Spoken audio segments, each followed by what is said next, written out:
What's going on, everybody? This is episode 1 of the Phenomenal Podcast. I'm your host, Phen, and I have a very special guest here, Liam Villante. He's my best friend. I've been wanting to do the first episode of this with him the whole time. There's never been a doubt. Liam, tell us a little bit about yourself and give your quick synopsis of our friendship in your own words. Yeah, okay. So quick synopsis of myself. I'm 27. I'm a tennis teaching professional in the Atlanta area. I grew up playing tennis all my life. Traveled around the country playing tournaments, really enjoyed it. Looking back on it, I think I kind of took it for granted as a Mhm. junior, just like the whole experience, like the whole process. Um, I think at times I was probably fighting the process more than enjoying the process. There's a lot of ups and downs in the junior tennis circuit. It's not easy, and so I got into coaching through an injury. And so Mhm. while not being able to play, someone reached out to me and see if I wanted to spend some time on court and work with some younger players. And so that was my segue into it.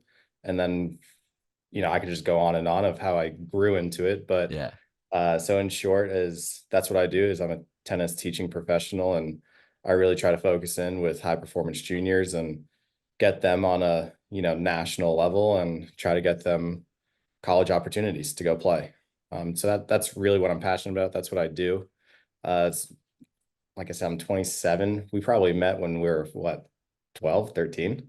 Yeah, I mean, it was middle school. We didn't Middle go to the school. same Yeah. elementary school, but we met probably in sixth grade. How old are you in sixth grade? Like 12. 12? Yeah. I think So, yeah, like around 12. All yeah, right. So we knew each other for 15, 16 years. Yeah. And that's crazy. it's crazy that uh yeah, we've now known each other for more of like the majority of our lives. More than half of Yeah, more the than our lives half our lives. we've lived. You know what else Yeah, is crazy? This year is our 10-year high school reunion from when we graduated high school. man. uh, Couple more, it's gonna be college. yeah, that's crazy. Crazy to think about.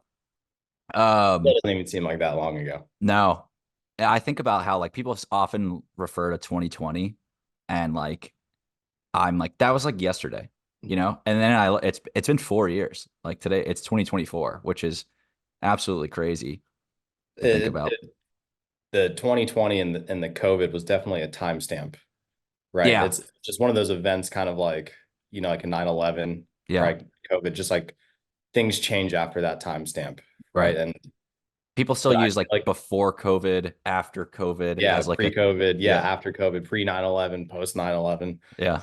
uh I would think even like the attack on Pearl Harbor there's a Oh, pre and post, right? Or like yeah, an assassination, a presidential assassination. sure. um It's a defining moment in our it lifetime. is. We've Yeah. lived through a lot of defining moments as like the youngest millennials. I don't know Hmm. if I don't even are know you a what millennial? generation. I don't even know. Yeah, 96, we're July both on 96. the cusp, I think. Like I'm 95, you're 96. So, But I um, think the isolation and the lockdowns, yeah. right, just it kind of changed the sensory of time for a little bit, Oh, yeah, right? Like definitely. you said, like looking back on it, like doesn't feel like 4 years ago. Yeah, no, not at all. Like freshman year to senior year of high school or college is definitely more memorable, right, Hmm. along the way than the year that we lost and What a what time. happened after it. What a time to be alive. It's a time. Yeah. My perspective of our friendship is like we've known each other a long time. I think we got really close the towards the end of senior year of high school when we found out that we were both going to Kennesaw State and that we were going to room together. Um, we went to, we started hanging out more. Um, and Liam got me in a lot of trouble in college with my studies. Every single class, and it's not your fault. It's totally on me. But every class I took with you, I got a C in, and it's just because we always sat next to each other and we didn't pay attention. I got Uh, a B in chemistry, so that was on you. it is on me. Because I was really bad at studying. Fun fact. So I am now a software engineer. Uh, Liam and I both started college declared as computer science majors together. Uh, and neither one of us continue with that. We both took one programming class together. Uh, we both changed our majors. I ended up circling back. You went down a completely different trail, like you just said. But you studied sports marketing, right? That's actually Yeah, I what did you sport management and marketing. sports management and marketing. Okay. So, but yeah, Liam's been my best friend for a long time. He was the best man at my wedding. Um, he's a guy I call when I want to talk, when I need something. I know that my wife can call him. He actually answers the phone more when my wife calls than when I call, because if she calls, it's usually for something important. Um, but that's a good thing because I know that if she needs anything and she can't get a hold of me, she'll call you and you'd be there for her. So that's the relationship I have with Liam. Um, and that's actually, segue into this podcast. I've always wanted to do something like this, but I call Liam pretty frequently on my way to work when I'm driving to work, and we talk. Usually, honestly, it's a lot of Liam just talking to me about tennis, and teaching me something about tennis and whatnot. A lot of other times we do have like conversations, and Liam's probably one of the most philosophical people I know because he'll just ask me some random super deep question out of nowhere. Um, so I've always said like, hey, these conversations we should record them. We should record them. We should make a podcast out of it. If anyone wants to listen, they can listen. If no one wants to listen, that's fine. At least we did it. So you know what? I'm actually doing it. Liam's going to be my first guest. I am going to have more people. I got some cool people in my mind lined up. Hopefully Liam's back, but yeah, I that's where this whole thing started. The phenomenal podcast really started from our conversations in the car on my way to work. And so that's why I wanted to have him on as my first guest. Um, and yeah, how do you feel? What do you think about the podcast? What do you think about it all? Well, yeah, thanks for the question because I was going to jump in and just say like, thanks Yeah. for having me as the first, right? And Yeah. you know, for those who haven't been following you or have known you like I do, it's 2024 has been a big year for you, right? Of just like the goals that you've been setting out for, right? With your content creation, right? On your social media accounts, like growing yourself, into like the golf side of, social media.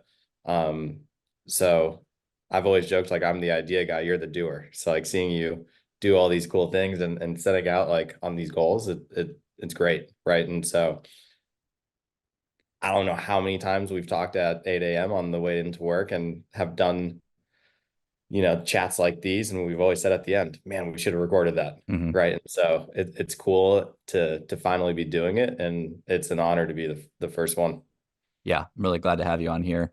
Um, a lot of my content on my Instagram and YouTube and stuff has been golf. But I kind of want to try to pivot. I mean, golf is a It's like focus all of mine. things. Yeah, Yeah. It's but just golf focused. I really hope that I can just become a relatable guy. Like I'm 28, you're 27. We're in our late 20s now, which is crazy to think about. But I just want to be a relatable late 20-year-old person, like, dude. And I hope that people who are also in our stage of life relate to me in some ways and follow along as we continue to grow in our lives together. So I'm really hoping to build a community, hoping to do things like this with you, with other people that I know and people that I meet along the way. One of our conversations, you talked about how you wish, looking back on your career, that you had been more intentional, I think is the word you use, with the relationships of the people that you've met. And I relate to that so much. Like going forward, I want to be able to get to know people well and ask good questions, uh, like, build great relationships. Uh, yeah. Um, hmm. The whole premise of this, though, is to have authentic conversations. Sure, I'm giving it's episode one, so I'm trying to, spell things out a little more. I wanted Liam on as the first, but you know, we're just gonna jump in now. Um, I don't know. Liam's always got something crazy on his mind. So like, We'll see what comes out today. yeah, what do you got on your mind? Like what's not maybe not bothering you, but what are you like? What's in the forefront that's going on with you right now? Oh man, what a start to the Yeah, podcast I know. question. Um, You always got something going on. So like, yeah, like it's been a thought, I would say, like Hmm. maybe it's a thought that I really woke up with today, right? Okay. And the thought is like I feel like everything is so individualized, and it's tough for people nowadays to try to like to row separately, but row in the same direction together, In a right? boat? Because like everyone wants like their name to it, or Sure. right, like Yeah. their way, or like their way of navigating to it, right? But like everyone's, I wish more people would come together, right? Like work towards like the same goals. I'm kind of maybe talking specifically in my industry of things, Hmm. right? But just working together, working towards like the same bigger goal, Hmm. right? Within your personal goals. And like the larger success the team could achieve, Yeah. the greater individual success for everyone along the way. Right. Yeah. But it's hard to do that when everyone's going their own way individually. But they're like you said, like the authenticity of it, like there's people out there trying to do the same thing. Right. Yeah. They're doing it the same thing. It's separate. Hmm. But if you can kind of collaboratively and work together towards the same thing, towards the same big goal, Yeah. you're going to accomplish your individual goals. Sure. But I just feel like everything's like everyone wants, at the back end of it wants to do their own thing. I just think Yeah. if we row together, As society, as humanity, like as people, yeah, yeah. I guess if you want to like take it into the bigger picture of that, but but you're talking in your industry. I I'm don't know. kind of talking, yeah, a little bit more maybe like tennis specific. Okay. But I So guess it could be applied to anything, you yeah, know. absolutely. You're talking about big goals, big dreams kind of thing. It's actually something that's been placed on my heart a lot recently is like I've got really big dreams and I feel like um, a lot of messages, a lot of things that I've been reading and doing, especially in like my beliefs, my faith, um, have been leading me to these goals and these dreams that I have. So it's that's on the forefront of my mind. What are your what's your dream for? I guess we can start with your professional career. Like like that. What's that thing that you're rowing towards individually, but you also want to be rowing towards as a group, like the end all be all. As like a group of like what I do like on a day-to-day basis, like at work. Yeah, sure. I guess like our overall big picture is like the kids, I would say, let's put it this way, the kids can qualify Hmm. for national level events, Hmm. right? Like Hold they on. have that What age group do you mainly work with? I know just you're about, all over the yeah, place, I'm kind but of all over the place, uh-huh. right? Like, and I feel like right now I'm heavily more in the 18s, Hmm. 14s, and 12s. Okay. Like there's kind of a gap in that 16s right now. Yeah. Uh, Okay. so like it's just maybe a handful of in 16s, Hmm. couple of handfuls in 14s and 12s, like two handfuls on 18s. Right. And so I would just say like overall, like the kids can compete at a national level, but like getting them to like be competitive at a national level. Yeah. So meaning like they can qualify, like they can be at the events, they're at the events. Hmm. But I don't know if they're going in with the belief of I know I could have a far run at it, right? Or I know I could win it. Hmm. Like right now, our goals are getting to the events where the Okay. bigger goal would be, let's have good runs there. Yeah. Uh, so that's kind of like what we're working towards now is like pushing these kids to further levels, like pushing their fitness, Hmm. pushing their commitment to it. It's going to be more demanding from them. It's going to be more demanding from us Yeah. because the goals themselves are more demanding, right? And so we have this expression like, we kind of, I took it from somewhere else, but like you got to pay the bill, Hmm. right? And so regardless of what it is, right, there's a bill to be paid for it, right? And it's what are you willing to sacrifice for those goals, Yeah. right? So like for us, right, we have big goals, right? The bill to be paid is, you know, you're gonna have to dedicate more time of your week, more time of each day to your tennis, right? Like excuse me, the intensity level.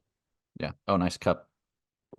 matching cups. The Yeah. intensity level is like going to get higher, right? Like because your tennis schedule is going to get more demanding, your like school schedule needs to be tighter. Like you need to be more on top of your studies. Yeah. Like you're going to have less time for social outside of tennis, right? Yeah. Like so your regular friends who, just from school and other activities, like you're going to have less time for them, right? But that's the bill to be paid Mm-hmm. to achieve the goals that you're writing down, that you're saying to your coaches, that you're saying to your parents, like anything, like there's an opportunity cost, like there's a sacrifice to what you want to do.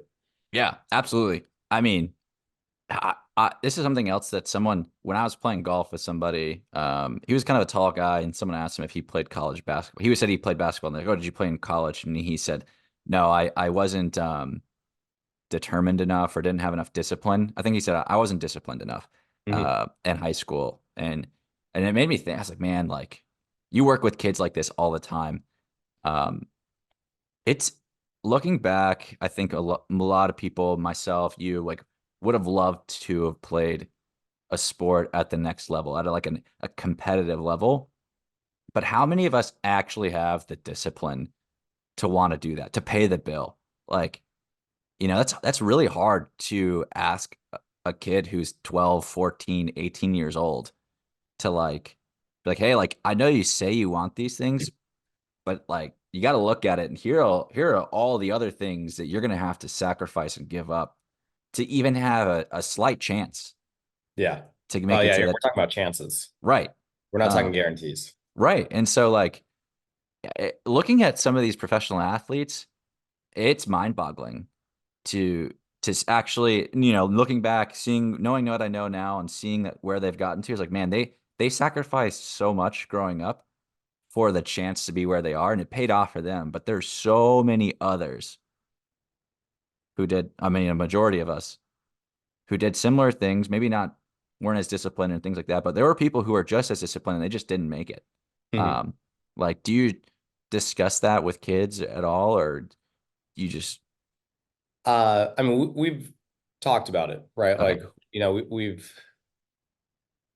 in a manner that's comprehensive for a 12 and 14-year-old, right? For Yeah. what we're setting out to do in the future Hmm. is understanding and just trying to explain like of what's being asked of them. Yeah. And are they willing to answer those? Like Hmm. so the example was your friends from school ask you to go to the school's basketball game on Thursday night, Hmm. right? But we have tennis practice. Hmm. How are you going to answer that? Is it right? Because Hmm. the answer needs to be no, right? Right. Of what we're Right. doing, like Right. you're committed to what this is. Yeah. And are you okay answering no to your friends? Right. Like, are you okay missing out on, something going on the weekend with your friends Hmm. because you're going out of town for a tournament? It's Right. different.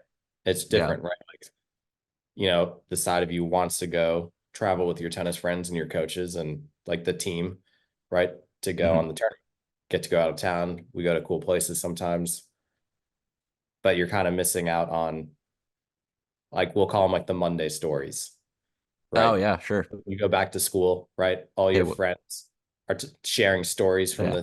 the thing they did this weekend, Yeah. and maybe you can't share your stories from the tennis weekend because they can't relate.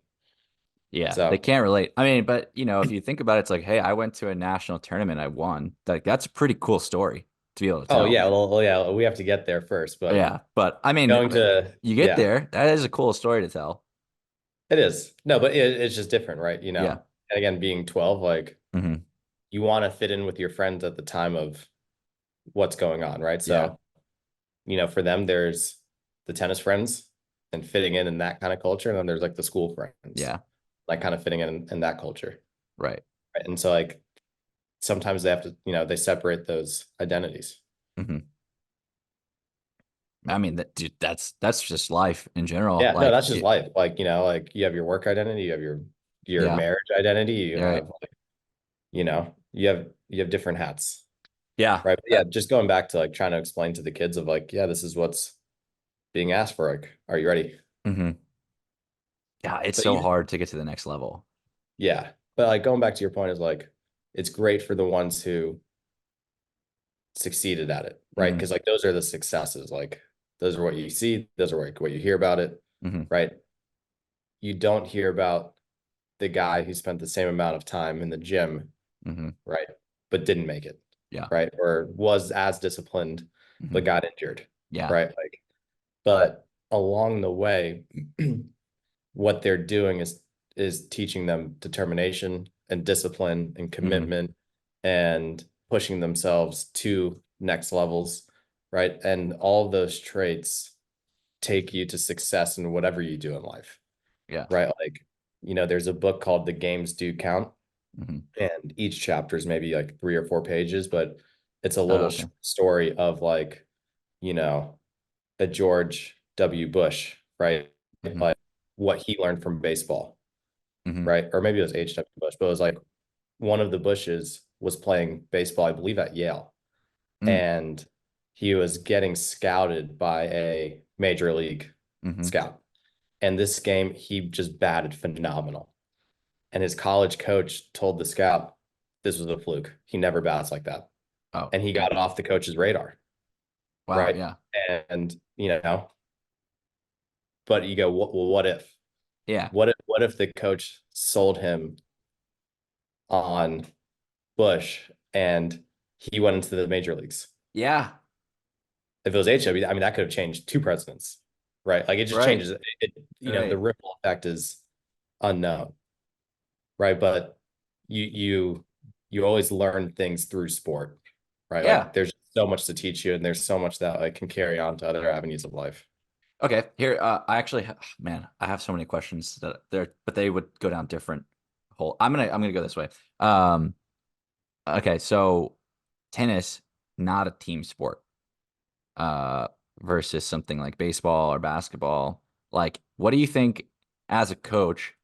Do you think it's important to play team sports, or like, what lessons do you learn as a solo sport that you don't learn in a team sport, and vice versa? And is one better than the other? Uh, well, okay, what was the first question? You asked like Um, three right there. I just yeah, want I to make know. sure I'm I kind sorry. of answer them in order. Yeah, I mean, okay, so team sport versus solo sport like tennis. Like, do you think one is more beneficial to a person than the other? It's unique to the person, Okay. and I say that in the sense of like it takes a certain mind to do it individually, right? It Yeah. also depends on the sport, right? Like Hmm. boxing or like wrestling, like it's a very aggressive mindset, I would say, more so than tennis, Sure. right? Like the average like boxer or wrestler is probably a little bit more aggressive natured, right? I don't know. Some of the tennis players I've seen are pretty angry. Yeah, we're psychos, we're nuts. But like I'm saying, but just like in terms of like physical aggression, or like a swimmer, even, Yeah, sure. right? Like so there's like an assertion of like dominance there, Yeah. right? Like so it's just different. I think it like the sport kind of matches in part a little bit, I would say from the individual side, like it matches the nature of the person, Hmm. right? And so like I feel like I have an athletic traits and qualities that could carry on to other sports, but like me as a person, I gravitated to tennis because I liked the like individual aspect of it. Like I liked being out there alone. Hmm. I liked kind of like the suffering and like the success alone, like knowing it was on me. Yeah. Like it would drive me But you nuts. played doubles.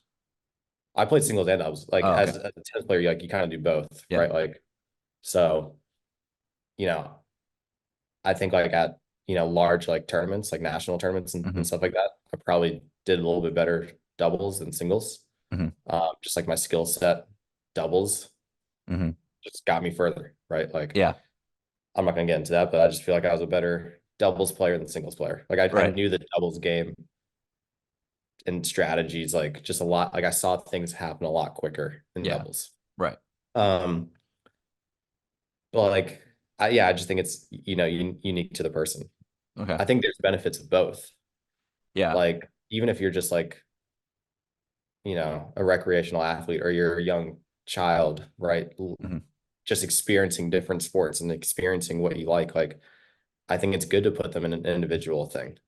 Like see how they like it. Hmm. right? Like see what they learn from it. Like let Hmm. them be alone, right? And I know that could sound weird, but we're not alone anymore, right? And especially like young kids, like think like they go to school, Yeah, like sure. they're always like around people, like their Yeah. parents, teachers, like they go to bed, they're alone.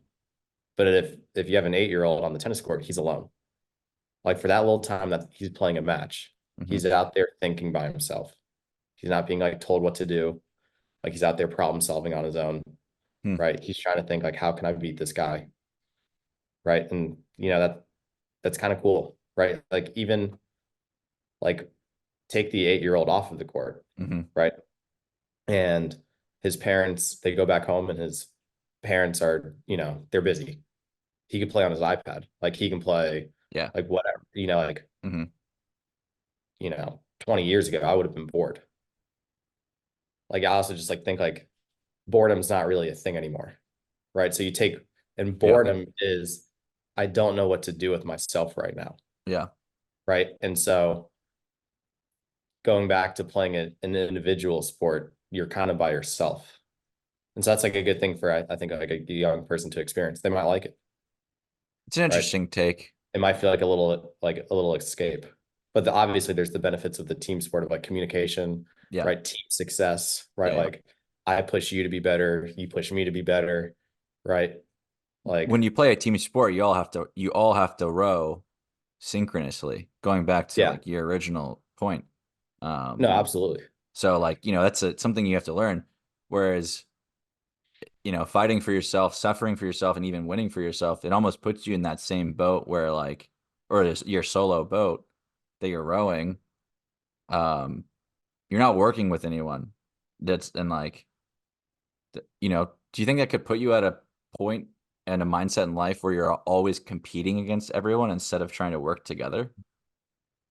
Uh Possibly. I would say like tennis players, like we're very like individually motivated, Hmm. regardless of like what it is to like be better than like the guy around you. Hmm. Right. And so like, I knew really successful tennis players who are really successful in sales, right? And that's just Yeah. because like they're constantly trying to like outwork or Yeah. Yeah. outsell or, you Right. know, they're always it's easy, like from tennis, there's so many just like levels to it, right? There's like from a junior level, like state, section, national, Hmm. right? So like how good are you at the state level? Then your section, then like on a national level, how good are you? Okay, well, now how good are you on an international level? Right? Hmm. That's totally different, right? Hmm. And then okay, now you're starting to play like futures events, like the first little introduction to pros. Like then there's like so many rings above it, Hmm. right? Like you could be 150 in the world. Like that's really high. You may not be making that much money, Yeah. right? Right. Where the guy who's 150 in the NBA, if that was a metric, is making tens of Hmm. millions of dollars guaranteed. Right. So, like, think about this. If you're two in the world, there's that one guy above you, right? Yeah. Like you're one in the world. You got to maintain it. Like there's always Yeah.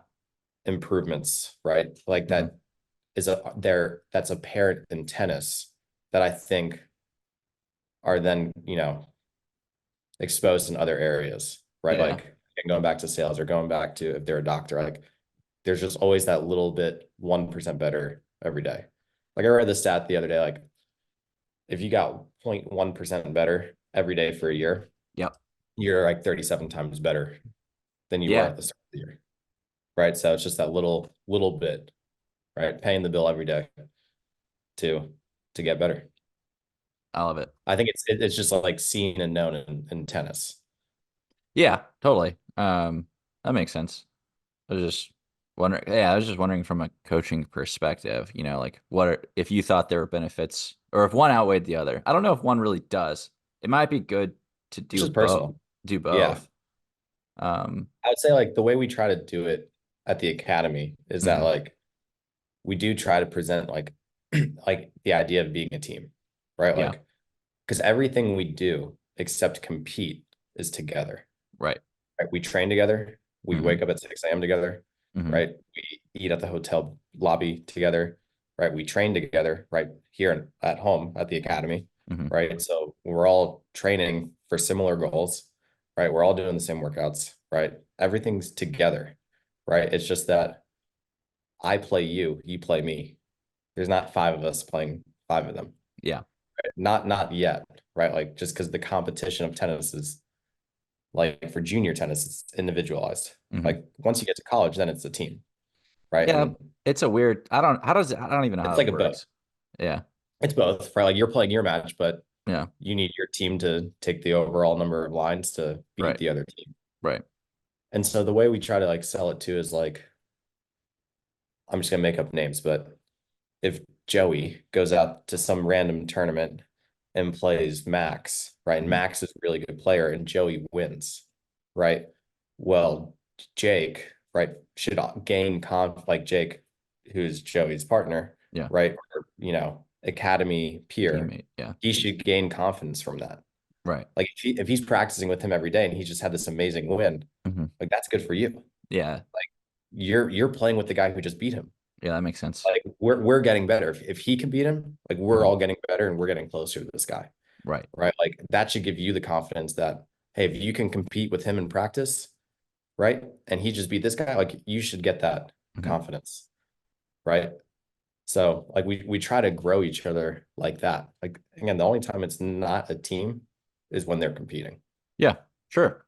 I mean, it's a good mindset. Um, I like it a lot. Um, I know you have a I think you have a different coaching philosophy than a lot of your peers though, right? From what you've told me. In what sense? What did I tell you? Uh Ramble that time. yeah, I don't remember exactly. It was some like I think what were you saying? It was something about how like people you're trying to I guess honestly like teach kids how to think through problems where like some people just get caught in the fundamentals and fundamentals are good, but like I don't know. I think you were trying to explain it along the lines of you want to take the fundamentals a step further, basically. Um, Okay. I'm gonna interrupt you there because I yeah, think I remember what you're talking about. yeah, I think I identified there's a difference between teaching tennis and developing a player, yes, yes, right? So like to yeah, me, like teaching tennis is this is the forehand. Like this is what a backhand is. Like hmm, the ball doesn't bounce, you hit it out of the air. That's called a volley. hmm, Like, this is how you do it, right? yeah, Like it is teaching tennis to me is we're teaching you what this is and we're hmm, teaching you how to do it, hmm, right? And maybe even get taught why to do it, hmm, right? But like developing a player, right, is there's so much more that goes into that, right? It's like their fitness, it's their, a little bit yeah, of nutrition, right? Like, yeah, but it's like pushing them to get the whatever it is that you're working on, like to get the forehand better, hmm, hit it faster, hit it, miss it less, hit it with more spin, hit your targets more accurately, hmm, right? Like sometimes like the teaching tennis, you're just kind of teaching the same thing over and over again, right? With yeah, like little bit of improvement at a time. hmm, But like pushing, right, someone to like to me, as I use the phrase like to develop a player, like that's an impact, hmm, right? Like to me, it's just more impactful, right? It's just trying to get the most out of someone. yeah, And absolutely, but it's like also different too. It's like different goals, right? Because like that player has to want to be committed to being a player, yeah, right? So like I stole what I'm about to say, right? But for high performance coaching, right? Like there's three roles, right? That the coach has to do well. And that's to form, inform, and transform, hmm, right? And so like you have to inform them like with knowledge, right? Again, like the teaching part of like, hey, this is what it is, this is what it should look like, blah, blah, blah, right? The form is then developing the competencies for them to execute it and do it and, do it at a better level and do it in competition, right? Like you're forming the skill. hmm, You can inform someone, but you're not forming them, you're not forming the skill, Yeah. right? And then the transform, right, which is like that next level, Hmm. is like transforming their mindset, like transforming their beliefs, like Yeah. their understanding or their thoughts of like how they go about the game, right? And so you might have someone who like maybe they don't know the data like behind tennis, like Mhm. without going like too specific into it, right? Like they don't know the realities of it. So like if you have a break point opportunity and you don't convert it, like a break point is the the possibility of winning your opponent's service game. Okay. Okay, so that's like a break point. Like I'm breaking their serve, Hmm. right? So if I win that point, like I broke their serve is what we call it. If not, right, it goes on to the next point, right? But the break conversion rate, it's not high, Hmm. right? Like say it's like it's only average like 30%. So if you get it your first time, like you may not get it, and that's fine. Like, because you got to think like the role of the server is to make sure you don't win that point, Right. right? So maybe he tightens up, maybe he focuses a little bit more, like he Hmm. dials in. It's more meaningful for him that point, right? And so you're not going to convert every time. And I think if you can go, okay, my goal is to convert 1 out of 3. Okay. Because that's the reality of it. If that's what the best players in the world do, Hmm. like that's what I'm going to strive to do. Yeah. Right. And you're transforming that mindset of, oh, I never break their serve. Right. Let's say, okay, well, I should break their serve, or my goal is to break their serve 1 out of 3 times. So if it like that first Yeah. time happens and it doesn't, it doesn't occur. Okay. That's the first one. I'll try to get the next time. Yeah. All right. Doesn't happen. Okay. I'll try to get the next time. Yeah. Right. On that third one, you should go, all right, odds are, I'm gonna get I this one. get this here. Yeah. Right? Again, it's not guaranteed, but Yeah. I think the probability of it goes up. right. That's a great point. I think again, I mean, so much of what you say about tennis, you love tennis, so you tend to relate everything back to tennis.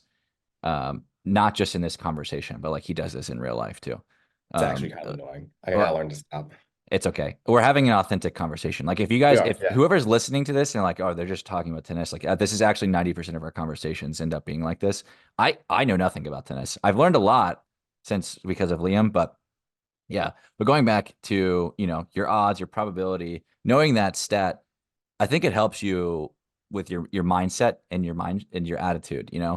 And I've always said that your attitude is 90% of any battle that you face. If you go into something thinking and believing that you're going to fail, you're going to do it. It's a self-fulfilling Yeah. prophecy. Um, but you go in there and like I thought that I mean I played baseball growing up, so you said like 1 out of 3. I don't know if that's a real statistic or not, but it made me think about a a professional baseball player who hits 300 an average. So he gets a hit 3 out of 10 times on average. He's Uh, great. that's really good, which is so Yeah. crazy, like such a crazy concept. But those guys walk up there every time and they're like, I'm gonna hit the ball. That's the attitude that they have, knowing that if they do, it's good, and if they don't, you know, 7 out of 10 times they're not going to.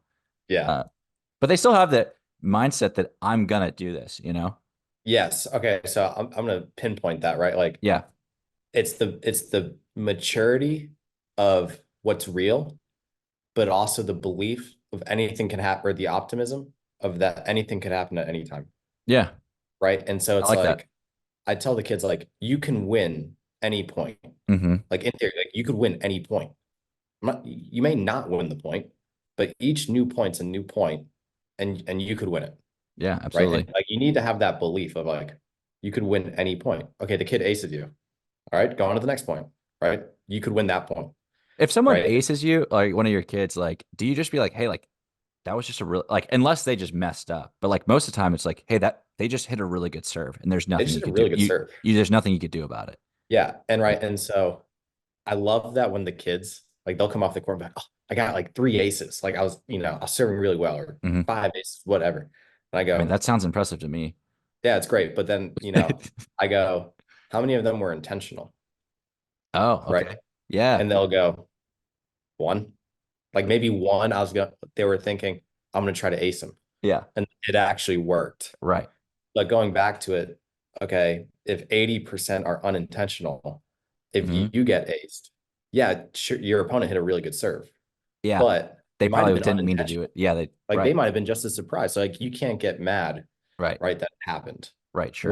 when Sure. because when you do it, if it's unintentional most of the Hmm. time, you know, reverse it then. Okay, that was probably unintentional. Yeah. Like they just did a good serve. Right.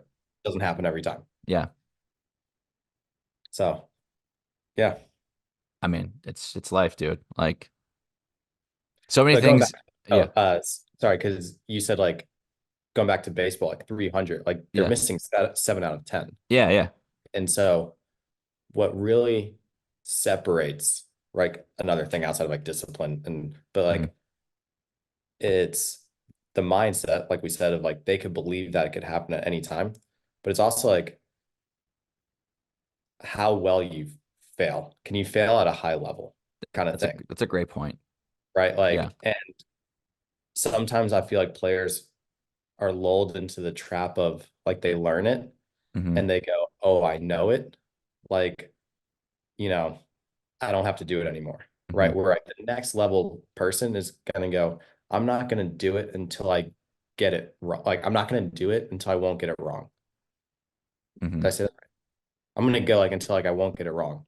Yeah. Like some kids will do it until they get it right once, Yeah. right? Like they'll try, like they'll get it right once and then feel like they got it. Yeah. Then others will go until they won't get it wrong. Yeah. I think I fall into that first camp of people. I'm working on things with my golf swing, and I'll do like a slow motion swing, like a full swing, just at like 25% speed. So like full backswing, full through swing, just really slow. And I'll make really good clean contact one time. And I'm like, all right, I got it. I'm I gonna got it. swing, I'm gonna There swing it is. full, I'm gonna swing full again. Then I just shank it or something like that. Um, it's a different mindset to be able to be like, hey, like I'm going to go until I'm going to do this diligently until I fail. And then I'm going to do it diligently until I fail again. And hopefully I went longer than the last time. Yeah. Uh, and I mean, geez, like I wish I could do that with my time. I think like where I struggle the most in life right now is my time management because I have so many things that I want to do, you know, and I want to do them all diligently, but I always end up just being in too many places at one time. Like, how can I focus on one thing for X amount of time, move to the next thing in the block that I've given myself, and keep going until I break my concentration and do something stupid, or all of a sudden I'm spread too thin. Like, how can I make sure that I'm diligent in what I'm working on and not rush myself into to the next thing? Um, so. Uh, I mean, I try to take all these things you talk about, specifically to tennis, and see how I can apply them to my life. Um, because there's so many good nuggets. Were you looking for an answer of like for your No, time management question no, there? no, that's just Is what that I that. rhetorical?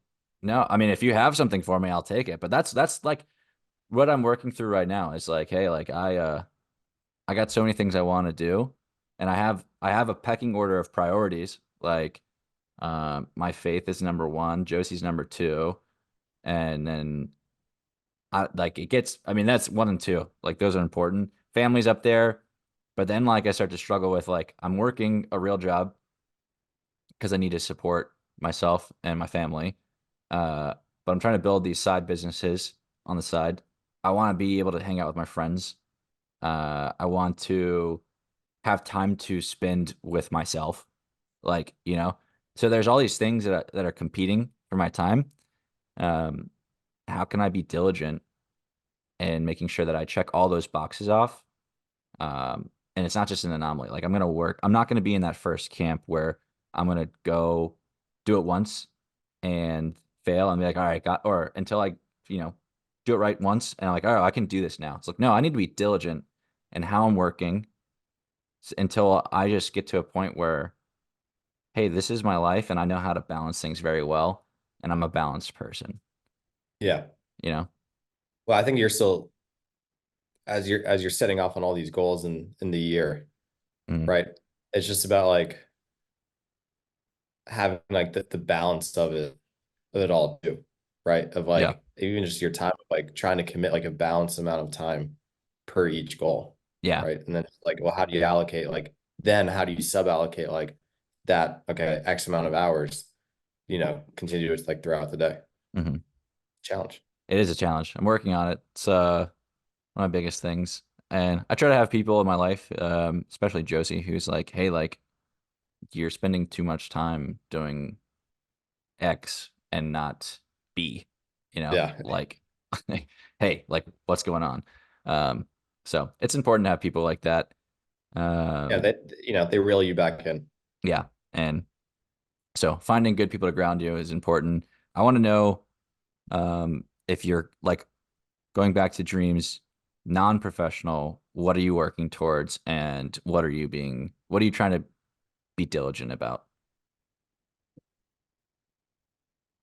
Um, Tennis is your life, so yeah,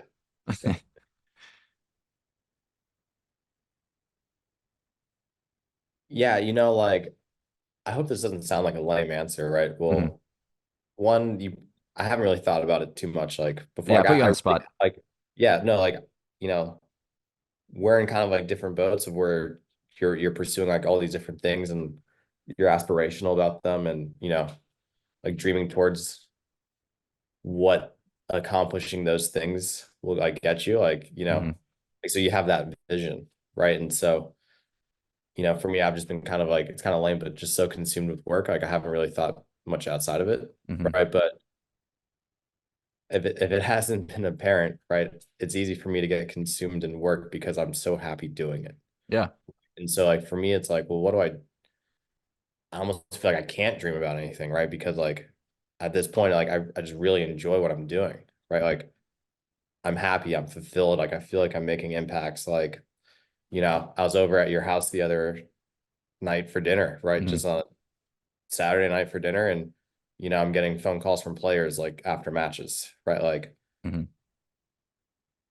you know, so for them to walk off the court and in a couple of minutes, like think of me and call me because like they want to communicate about the match. Like they want to communicate like they're feeling like even outside the tennis, like Yeah. that's like a cool thing. Like just the relationships of it all. Hmm. So like, yeah, I just feel fulfilled. I'm happy with like what I'm doing. Like, I haven't really thought too much like outside of it, you Yeah. know?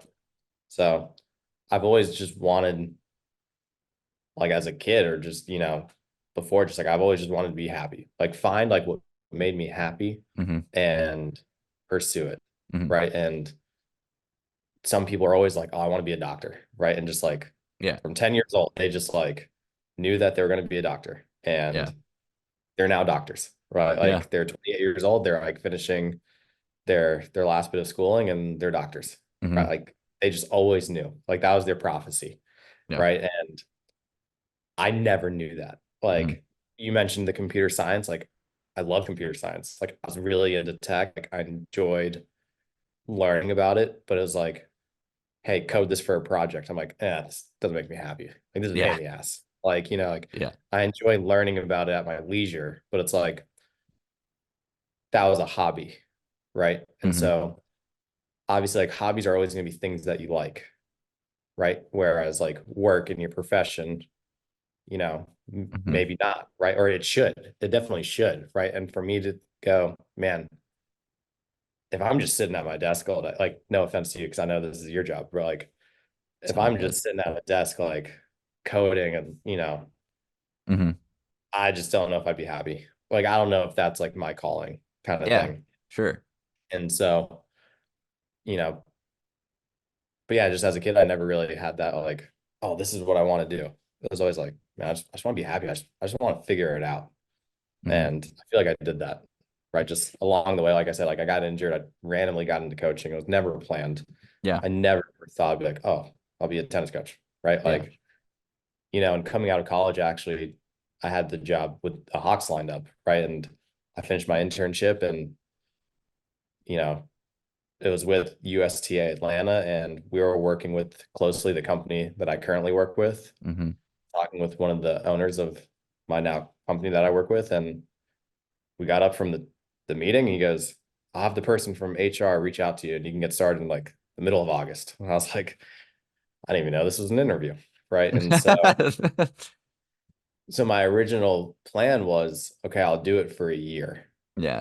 Like I've been coaching through college, like I'm good at it, like I enjoy it, Hmm. like it's not going to be a tough transition from being a student, like a full-time student into the work world, Yeah. like because this has already been what I'm doing. Like Yeah. this was already kind of like my little mini career in college, and Yeah. it gives me like a steady, like a great job, right? Like the company's been around for almost 30 years, right? Which Hmm. is great in tennis, right? And so my plan was, all right, I'll do it for a year. Like I'll do the coaching thing full time for a year. Like I'm at an academy, like I'll work with more Hmm. junior players, like so I'll enjoy that. But I was like, I'll do it for a year to explore other job markets or grad school options or like still like, okay, what's that next thing that I should do that like everyone tells you like, oh, you know, grad school, like everyone's going to grad school, like jobs are more competitive. Like, Yeah. so like I just felt like, oh, that was the next step. I was like, I needed to go to grad school or, maybe think of like getting outside of Atlanta, right? And go, be on my own in a different city and explore that. But dude, man, I did it for a year and it just flew by. Like I Hmm. just enjoyed it so much. And, I never really looked back at it. I've just grown within the company. I've grown as a coach. I've grown as a person. So Yeah. I mean, yeah, I love how happy your like career makes you. It's something that everyone says like, hey, like do what you love. You'll never work a day in your life. And like, I feel like you actually live I that. feel like I never Uh, work a day. I even joke that I'm like, I don't have a real job. yeah, he says that a lot. Um, but I mean, and that's great. I know that you still struggle with things like you're still some things irritate you and Yeah, there's no, there absolutely. I'm human. Yeah. right. But he definitely is living a that phrase like, love what you do, you'll never work a day in your life. And I like what I do. Like I like writing code, I like building things. It's great. Um, but my big goal and my dream that I have that I feel like has been promised to me by God is that like I want to get to a point where Josie doesn't have to work. She wants to be a mom. That's what she wants to do eventually. I don't know when that's going to happen, but that's what she wants.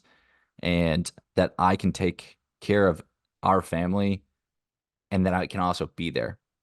Like Yeah. a lot of people can do that. Their wives are stay-at-home moms. They take care of the kids, but they're working so much and crazy hours and things like that that they're not around. I don't want that. I want to do something, build something for myself or whatever where I can do all those things. I can support my family, but if I want to coach my kids baseball, basketball, soccer team, whatever, like it's not a question. It's something I know I can do. Yeah. Um, so those are the things I'm working toward.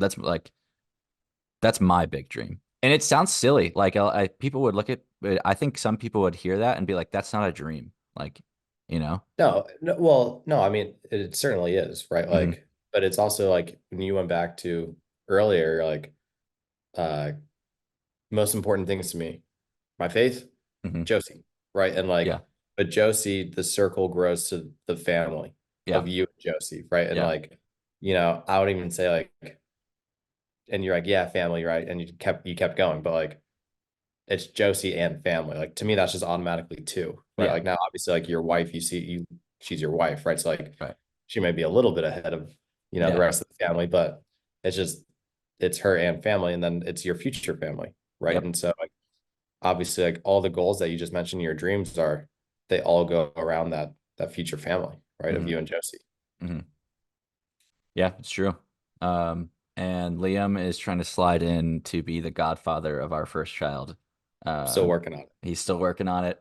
Feel like I got a little bit closer, but Yeah, there. I, So you know, when we were younger, we were pretty immature. I mean, that's how we were. Liam was a little flaky before, so my wife didn't think that. we could rely on Liam. But I think the last, honestly, like the last year, I think the pendulum is swinging the other way. Liam's been a little more consistent in all of our lives, and so I don't know. I mean, we don't do that. We don't. I mean, you grew up Catholic, so the Godfather is a big thing. Like we don't. Italian Catholic was just like in New York, everyone had a godfather, you know? Right, It was right. almost weird coming down here and like no one People had didn't. godfathers. Yeah. Yeah. So we'll see. We'll see if that happens. There'll probably be a podcast update if it does Yeah. or does not. I mean, we'll see. Um, but yeah, man, I mean, we've been talking. I don't even know how long we've been talking for, I have no uh, idea. but probably need to wrap it up. I definitely will have you on again if you'd like to come on. But I mean, I really enjoyed this conversation. So, any last words you have for whoever may be listening to this? And you know what? It might not be like now. It could be like 5 years from now. Someone like stumbles upon this and they're like, "Oh, tennis professional." What Yeah. what what words do you have for them? The parting wisdom. Yeah. Uh okay, so we talked about like goals a lot, right? Hmm. And just kind of like maybe like personal growth. And we talked about a little bit of our relationship before in the past, right? Like how we Hmm. knew each other. And so my little closing wisdom would be like do a self check-in with yourself, right? And so Hmm. I did this in college. And so we'll use like current time, for example. So it starts with in 2024 on like whatever, March 5th, this is what I'm doing, right? This is what I'm doing, where I'm living, who I'm dating, where I am at my life. Like this, you kind of write down your life where it is right now, right? And then you go 5 years ago in 2019, this is where I was at, Yeah. right? And you kind of reflect back where you were, right? 5 years ago. And then you go, okay, in 5 years from now, in 2029, Hmm. right? I would like to be, you know, speaking for you, for example, like, you know, financially dependent and Josie doesn't have to work, or, like we started a family Hmm. and, like, so like you have those goals for 5 years and out, right? And so Hmm. then fast forward, if you're to do this like little check-in again, you can reflect on where you were in 24, Hmm. see where you're currently at in 29, and Hmm. you know, again, life is going to get in the way, right? Yeah. And Yeah. where you thought you were going to be, in 29 and where you might currently be at that time may be totally different, right? It's just Absolutely. you don't know, right? But it's good to reflect with your like within yourself for that. I mean, it was something I did in college, right? And so, I mean, we've been 6 years out of college, right? And so it was maybe last year where I ran across this, right? Again, this reflection of Hmm. where I was, you know, maybe in 2017, right? Compared to where I was in 2012, right? To Yeah. where I wanted to be in 2022 or maybe 2023, whatever it was, right? Hmm. So it was cool, right?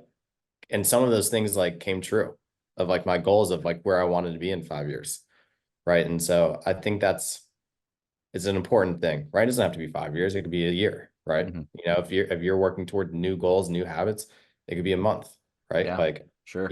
last month I went to the gym, you know, 10 times. This month, I've already gone 8 times. Like I'm on good pace. Like Hmm. next month, I want to go 20 times. Right. Yeah. And you can reflect. Right. Right. And then, okay, now 20 times is the new standard. Yeah. Okay. Absolutely. Like, so you could do it within whatever, Yeah, 100%. timeline. I love So, that. I love that advice. I'm gonna piggyback on it. I think that if someone starts to do this, it's important to either write down in a journal or somewhere like the things that what you previously reflected on for 5 years ago, a month ago, whatever. Write it down. I'm kind of doing it with my video stuff. Like that's kind of why I'm doing this is to take account of how I'm growing over however long I do this. But it's important to write down your goals mhm. in some way and then be able to reflect on them. So don't lose that notebook, don't lose that file, whatever. Like, and then actively go and look at it Yeah, be along the way reminded of, too. Yeah. yeah. So Um, yeah. So like, I'll just kind of finish like find what makes you happy, Yeah. right? Like ultimately, like, you know, regardless of what you do in life or regardless of you're gonna have hardships, like Hmm. without a doubt, that like you can't have the good without the bad, right? And but you're gonna have good moments and bad moments and a lot of just average moments, right? And it's Absolutely. can you find overall just joy, right? Like maybe joy is a better word than happiness. Maybe happiness is like too fleeting. But Yeah. could you just like find joy in just overall like life, right? Your relationships with others, right? And Yeah. if you can find joy, right? And like what you do, right? Your purpose, your impact, and you continue to learn, you'll continue to grow, right? You can't grow without learning, right? Hmm. Especially as like adults, like you gotta like push yourself to learn. Like you gotta be inquisitive to learn, Yeah. right? And like you'll grow. Otherwise you'll be stagnant, right? And so if you can be happy and you're curious minded and you're learning and you're growing, I just feel like wherever you're coming from, whatever you're doing, whoever you are, like you'll be successful. Absolutely. I hope that for you. Yeah. I love it. Thank you. You don't Yeah, thank do you. social media or anything really. I don't know if you want people to be sent anywhere your way. I know people say that at the end of podcasts. But if you are in the Atlanta area and want to learn tennis, you can reach out to Liam somehow. I don't know how, but Uh, yeah, I'm on Instagram. I'm like at Liam Villante. You could. I'm not private. I don't post anything. that's true. Uh, I rarely ever post. You post some stories every once in a while. Every now and then I'll post a story. Yeah. Yeah. Um, if you wanted a tennis lesson and you're to message me, I'd get the notification. I'd see it. There you go. Uh, there you go. So love to Great see you out. coach. I want him to coach me, but I just that's way down in the pecking order. So, yeah.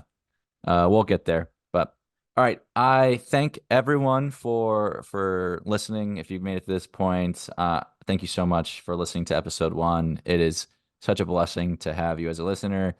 Make sure to like the video if it's on YouTube, and if you want to give us a rating after one, listen on Spotify, Apple Podcasts, wherever, that'd be great.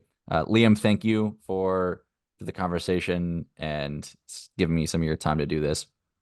I'm Dude, sure we'll do it again. thanks for having me. Thanks for starting the podcast. I'm excited to continue to watch and be by your side for all your endeavors of the year. But like this one in particular, because like we said, it's just about being authentic and getting people together and just having real conversations, right? And just whatever those conversations are, wherever this goes, it's just getting people together.